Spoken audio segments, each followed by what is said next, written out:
উফ, পানিটা যে কত দূরে! এক গ্লাস পানি যদি নিজে নিজে হেঁটে এসে আমার মুখে ঢুকতো। থাক, পানির চেয়ে ঘুমটাই এখন জরুরি বেশি। পানির পিপাসে মারা গেলেও এখন আর উঠছি না। পেয়ে গেছি! নূতন এক আইডিয়া মাথায় আসছে। একটা রোবট বানাতে হবে, সেটা শুধু পানি দিবে না, খাওয়াইয়াও দিবে। আইডিয়াটা তো দারুণ, কিন্তু রোবটটা বানাবে কে?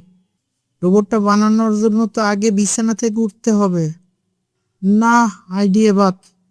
পৃথিবীর সব আবিষ্কার আমার অলসতার কাছে হার মানে।